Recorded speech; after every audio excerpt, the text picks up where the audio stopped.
안녕하십니까. 반갑습니다. 2021년 새해가 시작된 지도 열흘이 지났습니다. 2021년 군포번영록의 표어가 뭐죠? 기억 안 나시나요? 예, 2021년 저희 교회 표어는 닮음과 섬김입니다. 어떻게 주님을 닮아가고 그것을 섬길 것인가 라고 하는 부분들을 중점에 두고 주님이 허락하시는 대로 말씀을 좀 나누고자 합니다.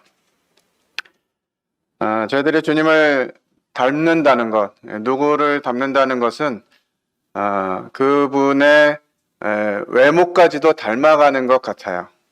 그러니까 내가 누구를 이렇게 존경한다, 또 누구를 굉장히 가깝게 지낸다 그러면 그 사람을 닮아가는 것 같습니다. 저희들 소설에 보면 그 큰바위 얼굴이라고 하는 소설 있죠. 그 주인공 어니스트가 큰바위 얼굴을 기대하면서 언젠가 그와 같은 사람이 올 것이다 하는 마음을 가지고 살았는데 나중에 본인이 그와 같은 모습으로 되어 있는 이런 것들이 이제 소설 속에 나오는데, 마찬가지로 우리가 주님을 생각하고 주님을 보고 듣고 그분을 닮아가게 되면 주님의 형상이 우리에게 이루어지게 될 것입니다. 그래서 저희들 한 가지 좀 생각해 봐야 될 것은, 우리가 주님에 대해서 아는 것이냐, 주님을 아는 것이냐 하는 것은 굉장히 차이가 있습니다. 오늘 말씀을 통해서 예수님에 대해서 아는 것과 예수님을 아는 것이라고 하는 제목을 가지고 함께 말씀을 교제하도록 하겠습니다. 에베소서 4장 13절 말씀을 먼저 보시면, 우리가 다 하나님의 아들을 믿는 것과 아는 일에 하나가 되어 온전한 사람을 이루어 그리스도의 장성한 분량이 충만한 데까지 이르리니. 저희가 하나님의 아들을 믿는 것, 또 아는 일, 이 부분을 기록하고 있습니다. 성경은 이 안다라고 하는 것에 대해서 크게 두 가지로 말하고 있는데, 그냥 지식적인 암과 이 경험적인 암, 이 두 가지를 기록하고 있습니다. 대부분의 말씀들은 지식적인 암보다는 경험적인 암을 우리에게 말씀해 주고 계십니다. 베드로후서 3장 18절에도 오직 우리 주 곧 구주 예수 그리스도의 은혜와 그를 아는 지식에서 자라가라, 영광이 이제와 영원한 날까지 그에게 있을지어다, 이렇게 말씀하고 있습니다. 그리스도를 아는 것, 이것은 굉장히 중요합니다. 성경이 말하는 바는 하나님에 대해서 아는 것, 그리스도에 대해서 아는 것을 말하는 것이 아니라 하나님을 아는 것과 예수 그리스도를 아는 것을 말씀해 주고 계십니다. 이 얼마나 차이가 있을까요?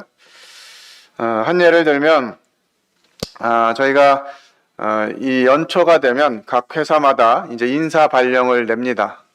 그러면 우리 부서에 부서장으로 누가 오는지, 또 어떤 사람들이 그 부서를 이동해서 우리 부서로 오게 되는지 이런 얘기를 듣게 되는데, 그 사람이 오기 전부터 그 사람에 대해서 이제 소문이 들려옵니다. 김 팀장님 그분 되게 깐깐하시다는데, 이런 식의 소문이 먼저 오죠. 그러다 보면 그 사람 만난 적도 없고 그 사람 본 적도 없는데 어떤 이런 들은 소문으로 그 사람에 대해서 이해하게 됩니다. 그런데 그 사람의 들은 것으로 그 사람을 얼마나 알게 되겠습니까? 또 그 사람을 또 지나가거나 어떤 업무적인 일로 인해서 본 적이 있어요. 그렇다면 그 본 것이 그 사람을 얼마나 알게 할 수 있겠습니까? 참으로 그 사람을 알려면 그 사람과 함께함으로 그 사람을 진정 알 수 있게 되는 것이죠. 요한일서 1장 1절에서 태초부터 있는 생명의 말씀에 관하여는 우리가 들은 바요 눈으로 본 바요 자세히 보고 우리의 손으로 만진 바다라고 이렇게 기록하고 있습니다. 이 사도 요한이 이 예수 그리스도 그분에 대해서 아는 것은 우리가 그냥 귀로 전해 들었거나 언제 한번 본 적이 있거나 이런 알미 아니라 실제로 듣고 보고 손으로 만진 이와 같은 함께함을 통해서 알게 된 것이죠. 그 차이는 굉장히 많이 날 것입니다. 우리가 주님에 대해서 어느 수준으로 알고 있는지, 주님을 어떻게 알고 있는지 이와 같은 부분도 굉장히 중요한데요. 오늘 하나님 말씀을 통해서 이와 같은 과정들을 한번 살펴보고자 합니다. 오늘 주로 베드로의 모습을 통해서 저희들이 그와 같은 부분들을 발견하고 알아보기를 원하는 마음이 있는데요. 먼저 요한복음 1장 41절과 42절에 보면 그가 먼저 자기의 형제 시몬을 찾아 말하되 우리가 메시아를 만났다 하고 메시아는 번역하면 그리스도라. 데리고 예수께로 오니 예수께서 보시고 이르시되 네가 요한의 아들 시몬이니 장차 게바라 하리라 하시니라. 게바는 번역하면 베드로라.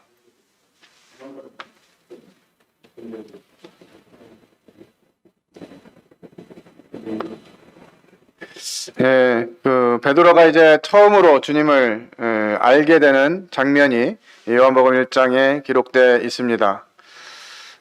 먼저는 그가 직접 본 것도 아니고요. 그의 형제가 내가 메시아를 만났다 하고 하는 그 말을 듣고 주님을 알게 됩니다. 이 안드레가 소개하는 것이죠. 그리고 데리고 와서 이제 예수님을 만나게 되는 이런 장면들이 있는데요. 이제 이게 첫 번째 베드로가 주님을 만나게 되는 장면입니다. 누구에 대해서 듣고 가서 보게 된 것이죠. 그리고 마태복음 4장에 이제 예수님을 두 번째로 만나는 이와 같은 장면이 기록되어 있는데요. 마태복음 4장 18절로 20절을 읽어드리겠습니다. 갈릴리 해변에 다니시다가 두 형제 그 베드로라는 시몬과 그의 형제 안드레가 바다에 그물 던지는 것을 보시니 그들은 어부라.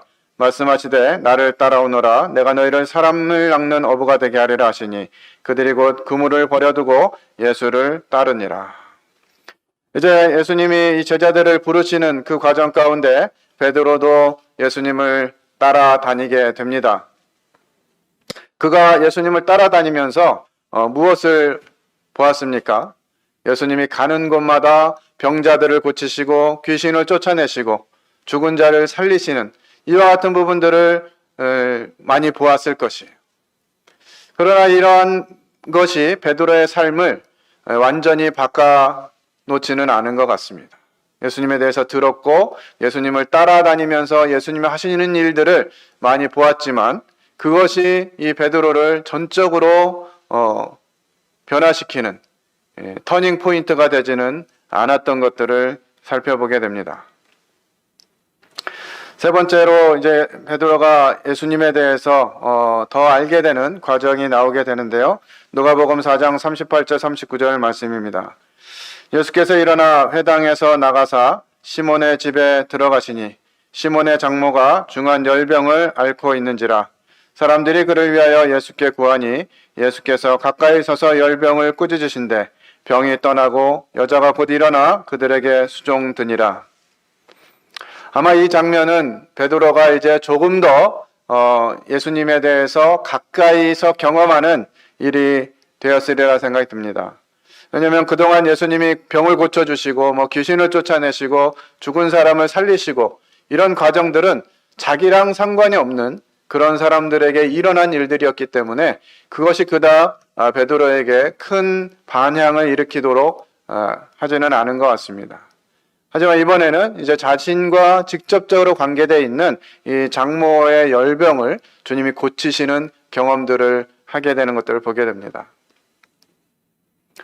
우리 성도님들은 지금까지 들었던 이 세 가지의 단계들 중에 어느 정도에 머물고 계십니까? 누군가가 말하고 있는 예수님에 대해서 그저 알고 계신 것인지, 아니면 직접 예수님을 따라다니면서 그분이 하시는 일들을 보고 그분을 알고 있는 것인지, 아니면 나와 밀접하고 나의 가족이나 나와 굉장히 가까운 이런 사람들에게 일어나는 하나님의 역사를 듣고 보면서 하나님은 그런 분이시다 이렇게 이해하고 계신가요? 이제 베드로는 자신의 삶 가운데에서 예수 그리스도 그분이 누구신지를 알게 되는데 그것이 누가복음 5장 1절로부터 11절에 기록되어져 있습니다. 이 기사를 통해서 이제 베드로가 자신의 삶이 정말 획기적으로 전향적으로 바뀌고 정말 이 베드로가 어떻게 살아가야 하는 것인가 하는 부분들에 대한 터닝 포인트가 되는 것 같습니다. 누가복음 5장 1절로 11절의 말씀은 우리가 잘 아는 대로 이제 예수님께서 배에 오르셔서 설교를 하고 그 이후에 이제 베드로에게 말씀하시는 이런 과정들을 통해서 깊은 곳에 가서 그물을 던졌을 때 두 배 가득 차고도 남는 이런 고기를 잡는 이런 과정들이 기록되어져 있습니다. 이 1절부터 11절의 말씀을 통해서 그럼 어떻게 베드로가 이렇게 삶이 변화되는 이런 어떤 과정을 경험하게 되었는지 하는 부분들을 살펴보겠습니다. 우리는 2021년에 이제 닮음과 섬김이라는 이 목표를 가지고 가고 있는데요. 과연 이 목표가 어떻게 이루어질 수 있는가?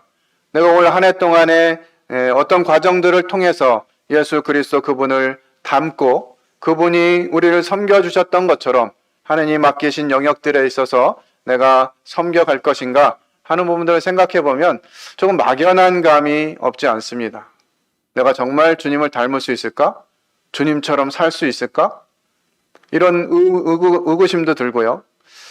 그러면 내가 언제 이렇게 주님을 닮아가지고 또 교회를 위해서 이렇게 섬길 수 있을 것인가? 다른 사람들에게 예수 그리스도의 모습을 나타내고 그들에게 이와 같은 변화된 내 삶의 모습을 보여줄 수 있을 것인가? 이런 부분들이 어떻게 보면 좀 먼 것 같은, 그리고 꼭 나의 문제가 아니라 교회 인도자들, 사역자들이나 전도자들이나 교회 이 장로들이나 이런 분들이 힘쓰면 될 일인 것처럼 이렇게 생각되기도 합니다. 그나마 저희 모임에서는 그런 부분이 덜 합니다만 일반 교파에 보면 마치 이런 삶들은 이 목회자들이나 추구하고 따라가는 것이고 그냥 평신도들은 그냥 교회에서 목회자들이 하는 대로 그냥 좀 따라가 주면 되는 이 정도로 이해를 하고 있는 경우가 많은 것 같아요.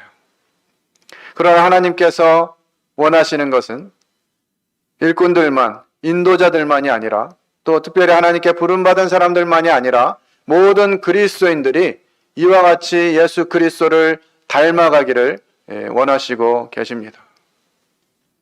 우리는 주님이 우리를 있는 모습 그대로 받아주신다라고 하는 것에 큰 위로를 받습니다. 참 구원받기 전에 내가 그런 자였는데도 불구하고 하나님이 나를 구원하셨다. 이런 사실 때문에 참 감사도 하고 눈물도 나고 했습니다. 그러나 구원받고 나서도 하나님은 나를 있는 모습 그대로 사랑하셔. 있는 모습 그대로 사랑하시죠. 여러분들도 다들 경험이 있으셨을 것입니다.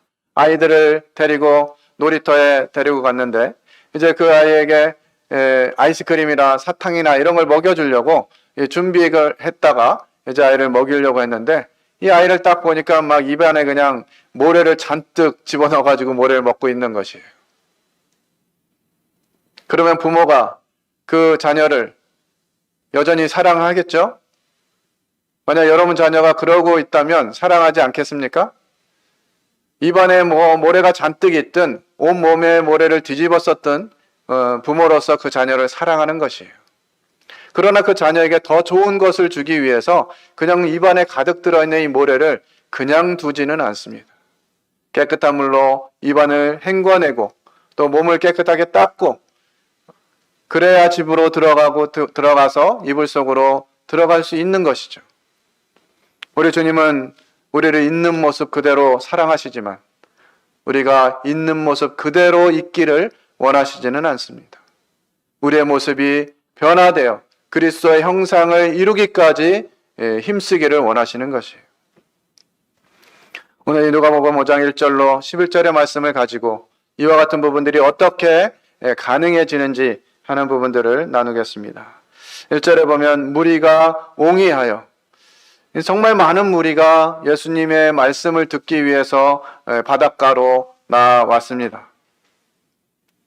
얼마나 많은 무리가 하나님 말씀을 듣고 있는지 여러분들이 그 부분을 상상해 보신다면, 그분이 하시는 말씀, 그분이 행하시는 일들, 이런 것에 관심이 있기 때문에 많은 사람들이 예수님께 나아온 것이죠.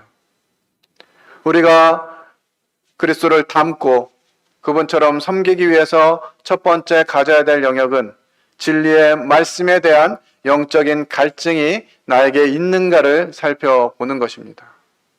아, 주님 닮아야지, 당연하지, 그렇게 하면 되겠지 라고 하는 마음만 가지고는 쉽지가 않습니다. 이룰 수가 없어요. 먼저는 하나님의 말씀에 대한 갈증이 회복되어져야 됩니다. 우리는 작년 한 해를 통해서 이 큐티를 정착하는 일을 100% 완성하진 않았지만 많은 성도들이 함께 참여하면서 또 이번에 이제 새로 조 편성을 하고 새로운 조를 통해서 큐티가 그래도 전보다는 더 잘 되고 있다고 하는 소식을 듣게 됩니다. 우리 사랑하는 군포번영록의 모든 성도들이 이와 같이 하나님의 말씀에 대한 갈증을 가지게 되기를 원하는 마음이 있습니다. 그런 과정 가운데 베드로는 어떤 상황에 있는가요? 이미 이제 그들이 밤새도록 고기를 잡았지만 고기를 한 마리도 얻지 못하고 이제 이 상황을 정리하고 밖에 나와서 그물을 씻는 것입니다. 그물을 씻는다는 건 무슨 상황입니까?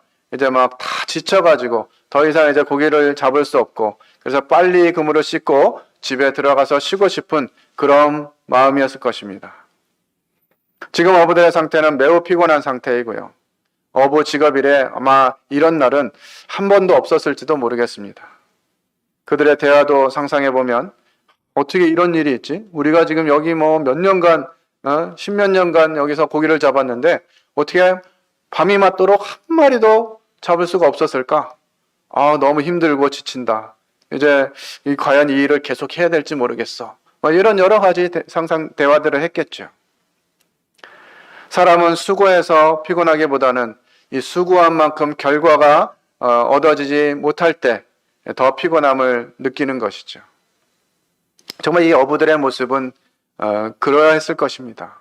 밤새도록 수고했지만 얻은 것이 하나도 없는 이 과정 가운데 지쳐있고 빨리 그물을 씻고 쉬러 가기를 원하는 상황에 있었을 것이에요. 그런데 우리가 주목할 것은 그런 곳에 우리 주님이 오셨다는 것이에요. 특별히 말씀을 전하러 오셨다는 것입니다. 우리가 피곤하고 지치고 영적으로나 육체적으로 지쳐 있을 때 그곳에서 우리 주님은 말씀해 주시기를 원하신다는 것이죠. 주님은 지금도 나를 만나시기 위해서 지쳐 있는 나에게 찾아오십니다. 내 마음 그리스도의 집이라고 하는 책에 보면 이제 이 큐티 하는 것은 우리 주님과의 약속, 그래서 매 시간 그곳에서 정해진 곳에서 주님을 만나기로 약속했는데 이 주인공이 이제 하루 이틀 지나면서 바쁜 일이 생기고 이러다 보니까 하루 이틀 건너뛰고 그러다 보면 어느새 일주일에 한 번도 그 약속 시간과 장소에 나아가지 못하는 이런 때도 있는 것들을 발견하게 되었습니다. 그리고 어느 날은 또 바쁜 가운데 급하게 집을 나가려고 하는 순간 열려진 문틈 사이로 그 주인이 거기서 늘 기다리고 계셨다고 하는 사실들을 알게 됩니다. 너는 바빠서 계속 이 자리에 오지 못했지만 나는 너를 늘 이곳에서 기다리고 있었단다. 그 사실을 알게 된 이 주인공은 이제 다시 주님과의 만남의 장소, 만남의 시간으로 나아가겠다고 고백합니다. 우리가 주님께 고백하고 주님을 처음 만났을 때 이제 제가 제 삶을 내 뜻대로 살지 않고 주님 뜻대로 살겠습니다. 주님 말씀해 주십시오. 제가 그 말씀을 따라 살겠습니다라고 다들 고백했으리라 생각이 듭니다. 하지만 시간이 지나면서 이런 일들이 하루 한 번, 두 번 걸러지고 또 뭐 생활의 바쁜 관계들, 또 영적인 침체 이런 것들을 통해서 지금까지 이와 같은 부분들이 잘 되지 않았다 할지라도 우리 주님은 항상 그곳에서 그 시간에 우리를 기다리고 계신다고 하는 사실을 우리가 기억해야 할 것입니다. 지금까지 못했다 할지라도 여러분들이 이제 오늘부터라 다시 말씀을 대하고 주님과 만남의 시간을 귀하게 여기겠노라고 마음에 작정하시고 우리를 기다리고 계시는 그 주님께 나아가시기를 바랍니다. 앉으사 배에서 무리를 가르치셨어요. 이 배는 이제 사람들을 대하여 볼 수 있고요. 바다에서 육지로 이 해풍이 불기 때문에 이 배 위에서 예수님이 말씀을 하시면 그 목소리가 육지까지 잘 전달이 되는 그와 같은 위치였습니다. 그리고 그 배에는 또 베드로가, 배 뒤에는 물고기들이 우리 주님이 하시는 말씀을 듣고 있는 모습을 상상해 볼 수 있을 것 같습니다. 많은 사람들이 하나님의 말씀을 듣지만 어느 곳에서 말씀을 듣고 있는가, 그리고 어떤 자세로 말씀을 듣고 있는가 하는 부분들을 생각해 보는 것이죠. 학교에서도 공부 잘하는 학생들은 책상 위치가 주로 어디입니까? 교탁 가까운 곳에 있는 아이들이 성적이 좋아요. 우리 주님께 가까이 가 있을수록 주님으로부터 오는 음성을 자주 들을 수 있고 분명하게 들을 수 있는 것이죠. 이제 그들에게 하나님 말씀을 다 전하시고 나서 주님 베드로에게 말씀하십니다. 깊은 데로 가서 그물을 내려 고기를 잡으라. 깊은 곳에 그물을 던지라 하신 주님의 말씀을 들으면서 아마도 이 베드로와 이 어부들은 뭔가 이렇게 불합리한 이런 부분들을 느꼈을 수 있을 것입니다. 왜냐하면 예수님의 직업은 목수였어요. 고기에 대한 지식이나 경험이 거의 없다고 생각할 수 있는 것이죠. 그리고 고기 잡는데 최적의 시간은 이 밤인데 지금은 태양이 바다를 눈부시게 비추는 이 아침 시간이었어요.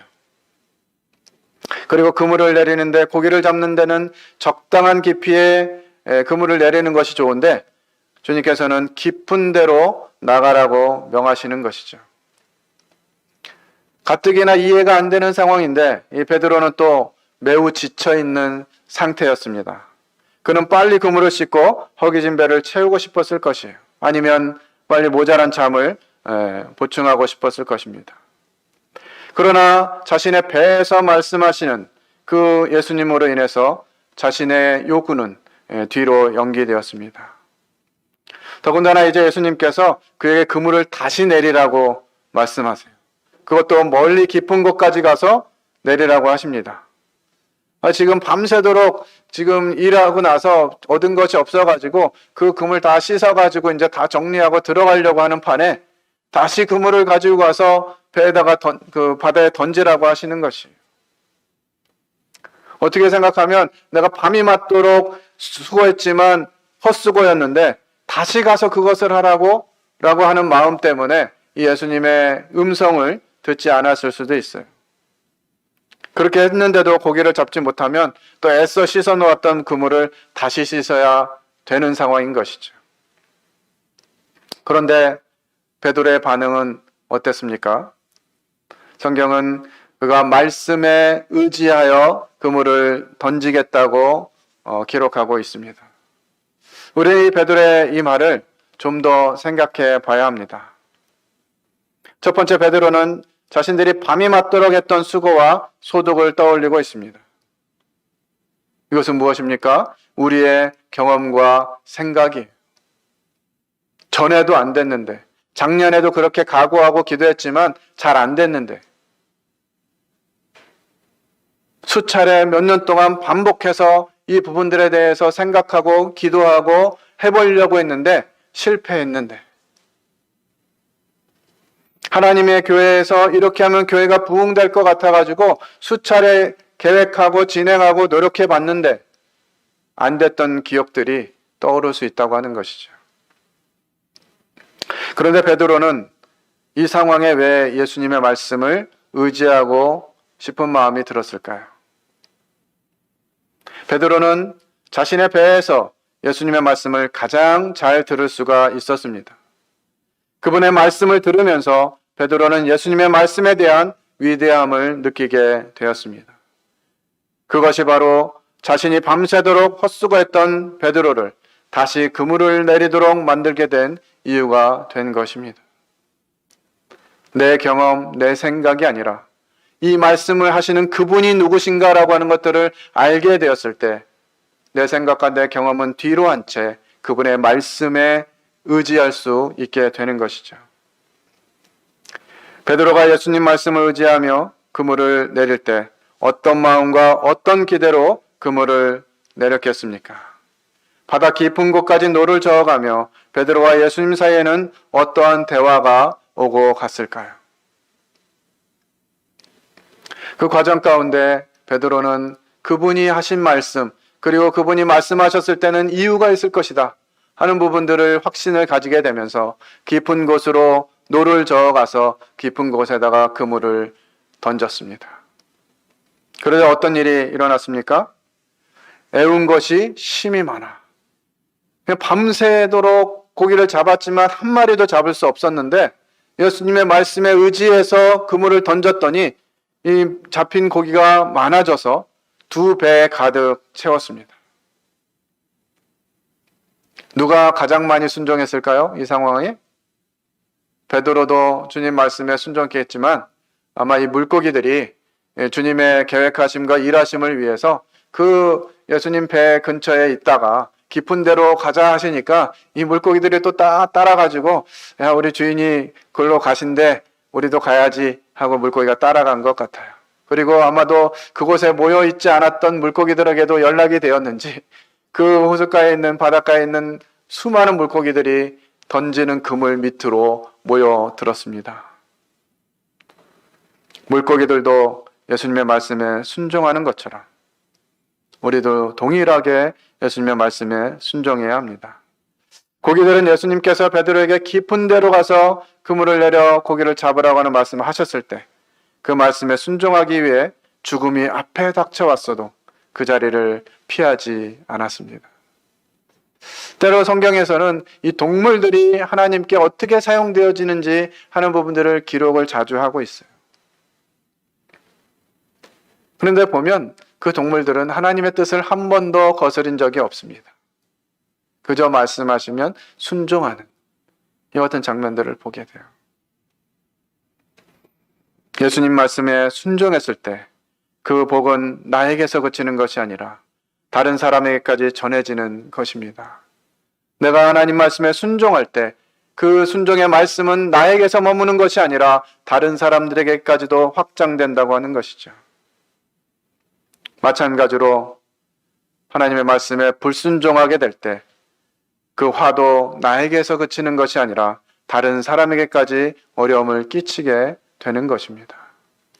우리는 우리가 주님의 몸이고 몸된 교회의 지체라고 자주 표현을 하죠. 우리가 몸에 상처가 났을 때 여러분들의 몸 전체가 괴롭지 않던가요? 제가 재작년 후반서부터 몸에 계속 좀 무리가 있습니다. 50견을 걸려가지고 그거 한 6개월 또 치료했는데 이게 마치고 나니까 고관절 쪽에 통증이 시작되면서 이것도 한 3, 4개월 지금 치료를 받았어요. 거의 좀 될 것 같으니까 또 목이 좀 아프기 시작합니다. 이게 어디 한 군데가 아픈데 온몸이 다 괴로워요. 마찬가지로 하나님이 허락하신 이 몸된 그리스도의 몸된 교회 그곳에 지체된 내가 아프면 몸이 다 아픈 것입니다. 왜 아프게 됩니까? 주님의 말씀에 순종하지 않을 때 그 몸은 아프게 되는 것이죠. 이제 이 같은 상황을 겪다가 이제 성경은 시몬 베드로라고 하는 2가지의 이름을 병행하게 됩니다. 지금까지는 시몬이라는 이름만 언급되다가 이 순간부터 베드로라는 이름이 나옵니다. 시몬이라는 이름 뒤에 베드로를 덧붙인 것은 이제 중대한 상황의 변화를 예시한 것이죠. 즉 베드로의 삶의 중대한 전환기를 보여주시는 것입니다. 시몬과 베드로의 이름을 병행하여 사용하는 것은 누가의 독특한 점으로 이 누가복음과 사도행전에서만 보여지고 있어요. 하지만 이 이름의 변화가 온다고 하는 것은 이 생애의 중요한 변환기에 있다 하는 부분들을 살펴보게 됩니다. 사울이라는 바울이 사울이라고 하는 이름만 썼다가 사울이라고 하는 바울이라고 하는 이름을 병행하면서 사도 바울의 이 삶이 다른 전환기를 기록되어졌던 것처럼 우리에게 새로운 이름이 주어졌습니다. 그렇죠? 우리는 주님을 알기 전에 그냥 우리의 육신의 이름을 가지고 살았어요. 그러다가 언제 전환기를 맞았습니까? 예수 그리스도 그분을 만난 이후에 우리는 새로운 이름을 가지게 되었습니다. 죄인이라고 하는 그 이름에서 성도라고 하는 이름으로 변화를 받게 되었죠. 중대한 전환기였습니다. 그렇지만 그 이름을 계속 유지하고 빛나게 했던 것이 아니라 어느 순간 다시 과거의 이름으로 돌아간 듯한 이와 같은 모습이 우리의 삶 가운데 일어나고 있는 것은 아닌지 돌아보게 됩니다. 이제 베드로의 삶이 어떻게 변했는지, 그의 태도는 어떻게 변했는지 하는 부분을 살펴보겠습니다. 이제 베드로는 이와 같은 상황을 겪으면서 주님의 무릎 앞에 엎드리게 됩니다. 무릎 아래 엎드린다고 하는 것은 자신의 자아와 자존심 그리고 모든 삶을 상대방 앞에서 포기하는 그와 같은 태도입니다. 그것은 때때로 수치로 여겨지기도 하고 비굴한 것으로 간주되기도 하고 비웃음과 조롱거리가 되기도 합니다. 상황에 따라서는 그것은 포로나 노예가 되는 것을 의미하기도 했습니다. 따라서 무릎 아래 엎드리는 것은 그 사람의 삶의 자존심의 마지막 선이라고 할 수 있는 것이죠. 그런데 우리가 예수 그리스도 그분 앞에 무릎을 꿇는 것은 우리 자신들의 본래 자아와 본래 삶을 찾는 것이 되는 것입니다. 이제 베드로는 그분의 무릎 앞에 누워서 엎드려서 그분 앞에 고하게 됩니다. 원래 우리들의 자리는 주님의 무릎 아래 엎드리는 것입니다. 우리가 그렇게 고백했잖아요. 다 주님을 만나고 침례에 순종할 때 그렇게 고백했었잖아요. 이제 내 뜻대로 내 마음대로 살지 않고 나의 주와 왕이 되신 하나님의 뜻대로 살겠노라고 고백하고 침례에 순종했잖아요. 우리의 원래 자리가 그곳이어야 한다고 하는 것입니다.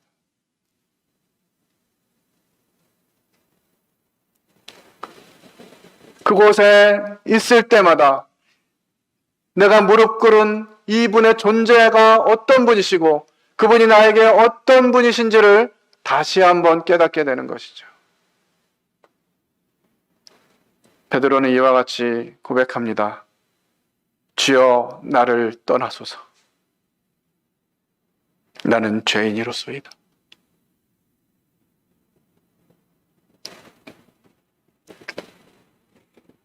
베드로는 예수님의 말씀에 의지해서 그물을 내리면서 혹시 몇 마리나 잡게 될까?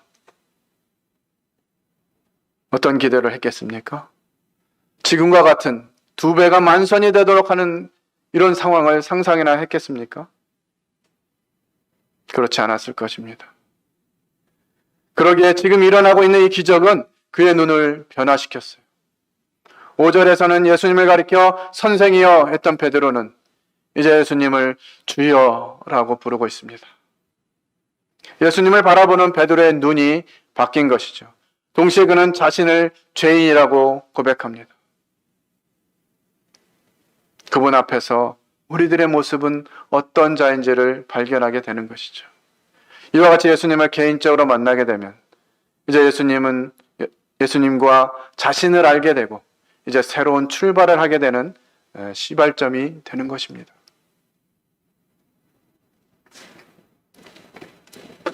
그 이후에 베드로는 어떤 행동을 취합니까?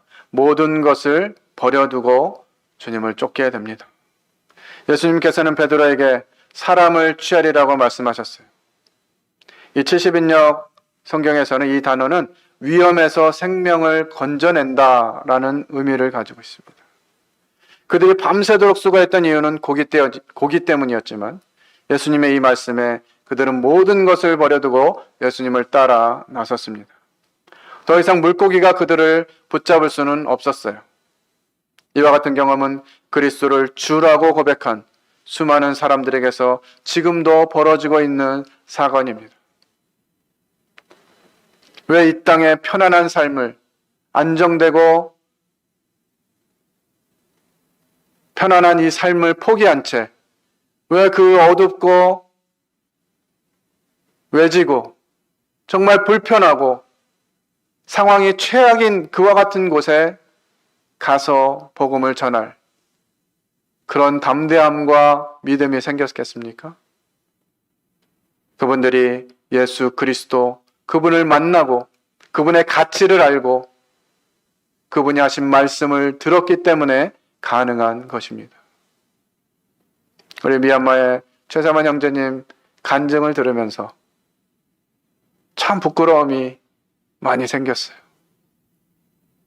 나라면 저기 못 갈 텐데. 무슨 의미입니까? 나에게는 하나님이 그와 같은 말씀을 안 하셨고 또 하지 않으셨으면 좋겠다는 이 불순종의 마음이 있는 것이죠.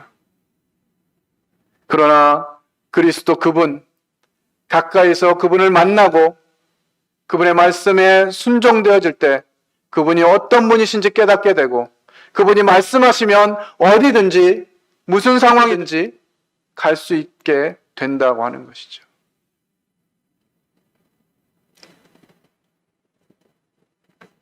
우리는 이제 이 네 번째 예수님과 베드로의 만남을 주목할 필요가 있습니다. 그저 누군가 전해줘서 안드레가 말한 그 말을 따라서 예수님을 따라갈 수도 있고요. 그냥 그분이 행하시는 일들을 쭉 옆에서 지켜보면서 저분 참 능력이 많으신 분이구나 이렇게 이해할 수도 있습니다.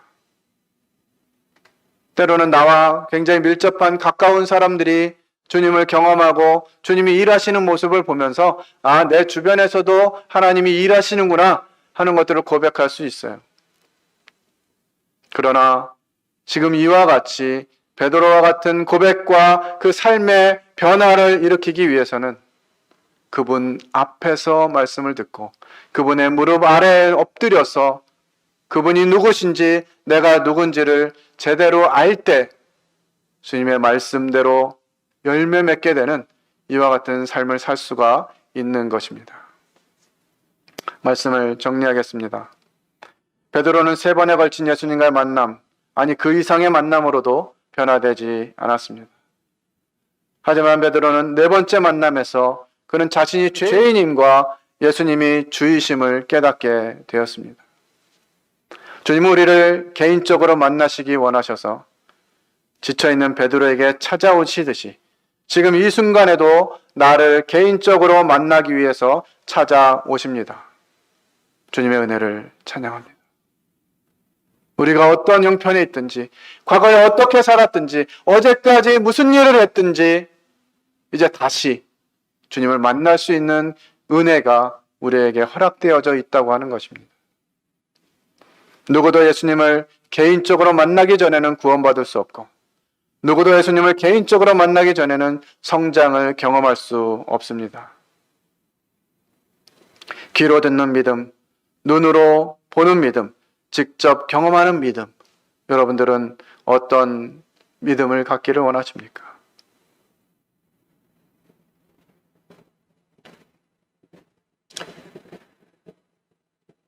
한 아이가 학교에 다니고 있는데 그 반이 항상 꼴찌를 했나 봐요. 전교에서. 이번에도 여지없이 전교에 꼴찌를 하게 됐습니다. 담임 선생님이 이제 화가 나가지고 반에 와서 조회를 하면서 성적이 평균 50점이 안 되는 아이들은 복도 나가서 손 들고 서 있어라. 그리고 50점이 넘는 학생들만 교실에서 수업 받는다. 이렇게 하니까 한 아이가 고민 끝에 손을 들었습니다. 선생님, 저는 50점인데 어떡할까요? 그래서 선생님이 교실 문 사이에 끼어 있어라 그랬다고 합니다. 우리가 어떤 믿음에 설 것인지, 그냥 귀로 듣는 믿음에 설 것인지, 눈으로 보는 믿음에 설 것인지, 아니면 내가 경험하는 믿음에 설 것인지. 욥의 믿음의 성장은 그와 같이 고백합니다. 내가 귀로 듣기만 하였었더니 이제는 눈으로 주를 배웁나이다. 그의 모든 것을 잃고 나서 만물의 창조주 되신 하나님을 알게 되고, 그분이 말씀하실 때 자기가 의롭다고 표현했던 그런 모든 것들을 내려놓고 하나님, 제가 죄인입니다라고 고백하게 되는, 그리고 내가 지금까지는 귀로 듣기만 했는데 이제는 눈으로 봅니다라고 고백하는 믿음의 성장을 알게 됩니다. 사마리아 여인의 모습은 어땠습니까? 그가 처음 주님을 만났을 때 어찌 유대인인 당신이 나에게 말할 것입니까? 유대인으로 만났던 그분을 주라고 표현하는데, 이것은 자신의 삶의 주인을 의미하는 것이 아니라 그냥 선생과 같은 그런 의미의 주로 표현을 합니다. 그런데 그분이 계속 말씀하시는 걸 들어보니까 그분이 선지자 같아요. 그리고 그분께 메시아가 오시면 우리가 어떻게 예배할지를 알려주신다고 했는데, 이런 고백을 할 때 내가 그니라 라고 하는 그 주님의 말씀을 직접 듣고 그가 깨닫고 각성해서 자신의 마을로 돌아갑니다. 사람을 만나기 꺼려했던 사마리아 여인, 그래서 자신의 부끄러움을 가리기 위해서 대낮에 그 아무도 찾지 않는 우물을 찾아서 물을 얻고자 했던 그녀에게 예수 그리스도를 만난 그 순간부터 자신의 삶이 부끄러움이 아니라 자신이 살고 있는 그 저변에 나아가서 예수 그리스도, 내가 메시아를 만났다라고 하는 선언을 할 수 있는 믿음의 성장을 가져온 것이죠. 그 말을 들은 사마리아 성의 사람들 또한, 아 그래? 그리고 이제 막 나아가서 예수님을 만나고 그분을 직접 들으면서 이렇게 고백합니다. 이제 우리가 믿는 것은 네 말로 인함이 아니라 우리가 친히 들었다. 이렇게 고백합니다. 사랑하는 성도 여러분, 이제 누가 전해주는 주님을 만나시지 마시고 나의 주님을 만나시게 되기를 바랍니다. 그럴 때 우리 삶의 변화가 시작될 것이고 예수 그리스도를 닮아가는 것이 가능해질 것이고 예수 그리스도의 섬김으로 그리스도의 몸된 교회를 섬길 수 있을 것입니다.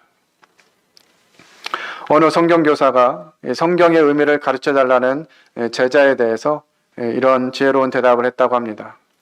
그대는 사과를 직접 깎아 맛을 보기 원하는가? 아니면 내가 먹어보고 그 맛이 어떠함을 듣기를 원하는가? 그대여 영적 거린이 되지 말게나. 이렇게 말했다고 합니다. 사랑하는 군포 번영역의 모든 성도 여러분, 여러분들은 어떤 사람이 되기 원하십니까? 그저 일꾼들이나 앞선 인도자들이 경험하고 배운 주님을 전달하는 그것을 통해서 그냥 그런 주님에 대해서 알고 싶으십니까? 아니면 여러분들이 지금까지 겪었던 경험과 생각, 이런 것들 내려놓고 예수 그리스도 그분의 무릎 아래 앉아서 그분이 어떤 분이신지, 나의 주이시고 왕이시라고 하는 사실들을 다시 고백하면서 우리 삶의 변화를 시작하기를 원하십니까? 우리 다 함께 영적인 거린이 되지 않기를 작정하고 시작하는 오늘이 되기를 원하는 마음이 있습니다. 함께 기도하고 마치겠습니다.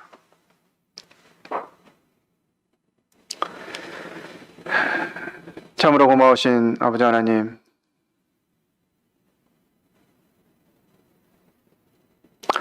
저희가 아무리 변화되고 아무리 나아진다고 해도 하나님의 선하심과 그 자비하심과 사랑하심을 조금 더 더할 수 없을진데 굳이 왜 저희에게 변화되기를 원하시고 말씀으로 저의 삶을 변화시키기를 원하시는지, 그것은 하나님을 위한 것이 아니라 저희 자신을 위한 것임을 깨닫게 되며 다시 한번 감사를 드립니다. 예수 그리스도, 그분을 닮는 것, 그분처럼 사는 것, 그것이 이 땅에서 저희의 목표인 것들을 깨닫게 됩니다. 그것을 통해서 하나님의 영광을 드러내고 하나님의 교회를 세우고 하나님을 알지 못하는 사람들에게 하나님이 어떤 분이신지를 보여줄 수 있다는 사실들을 배우게 됩니다.